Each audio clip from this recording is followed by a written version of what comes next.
Optimism was at the very core of Ernest Shackleton's personality.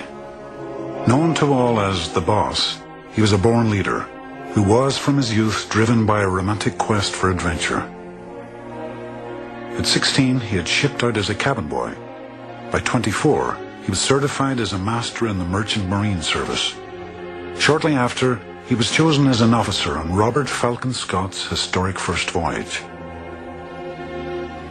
There he saw tensions flare among men of different personalities and classes, thrown together in close quarters, and watched as morale eroded under Scott's inadequate leadership. Shackleton knew he could do better.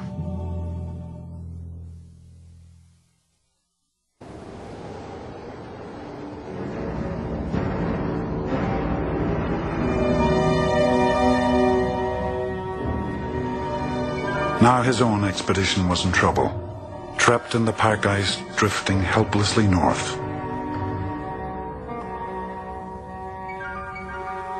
The crew restless.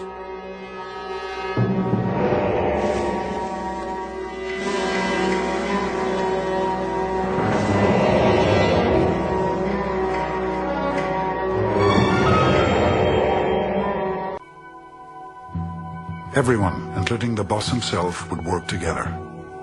Seaman Walter Howe remembered, "Everybody mucked in. It didn't matter who they were or what they were. Their qualifications didn't count for anything." Scientist James Worley found himself assigned to a cleaning brigade. Everybody was prepared to join in whatever was happening, whether it be scrubbing the floor.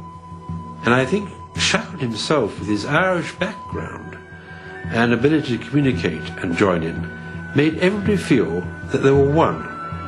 It was a team and not a them and us situation.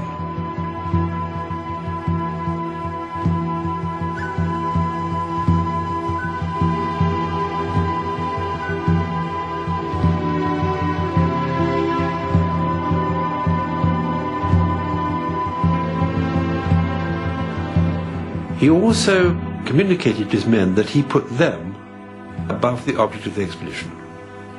The object was great, but they were more important. In the chill morning, Shackleton gathered the company to explain his plan. Dr. Macklin recorded, "As always with him, what had happened had happened. Without emotion, melodrama, or excitement, he said, 'Ship and stores have gone, so now we'll go home.'"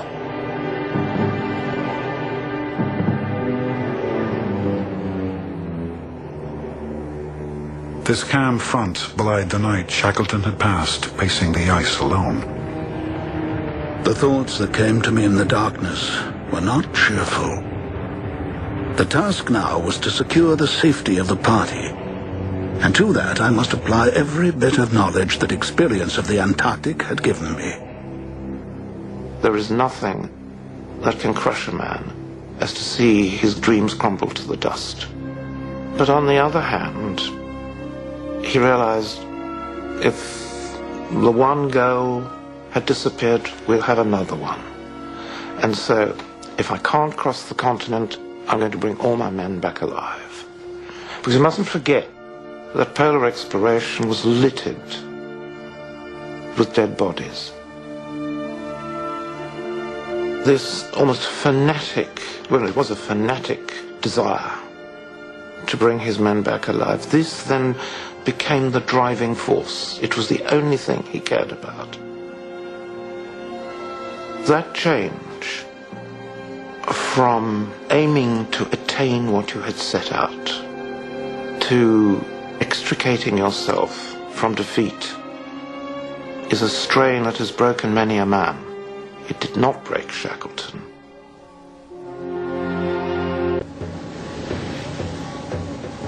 What kept them from cracking was Shackleton's sheer willpower, his leadership, this flame that burns within him.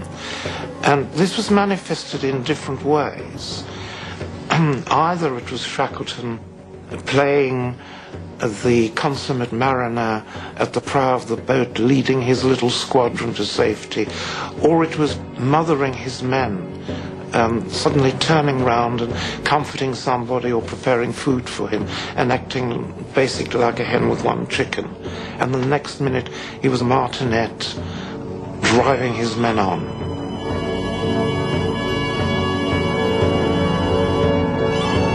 It's hard to imagine, and yet they probably were seeing things of great beauty on that journey.